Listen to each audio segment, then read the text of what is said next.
অনেক দিন থেকেই আমার একটা পাহাড় কেনবার শখ, কিন্তু পাহাড় কে বিক্রি করে তা জানি না।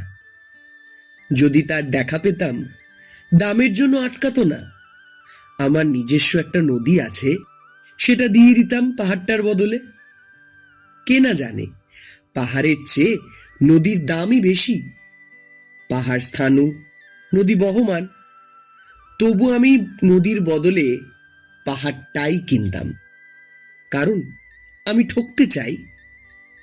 নদীটাও অবশ্য কিনেছিলাম একটা দ্বীপের বদলে। ছেলেবেলায় আমার বেশ ছোটখাটো ছিমছাম একটা দ্বীপ ছিল, সেখানে অসংখ্য প্রজাপতি। শৈশবে দ্বীপটি ছিল আমার বড় প্রিয়। আমার যৌবনে দ্বীপটি আমার কাছে মাপে ছোট লাগলো। প্রবাহমান ছিপছিপে তন্নি নদীটি বেশ পছন্দ হলো আমার।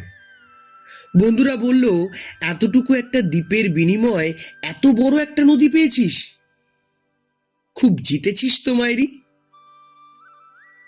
তখন জয়ের আনন্দে আমি বিহ্বল হতাম। তখন সত্যি আমি ভালোবাসতাম নদীটিকে। নদী আমার অনেক প্রশ্নের উত্তর দিত, যেমন, বলতো আজ সন্ধেবেলা বৃষ্টি হবে কিনা।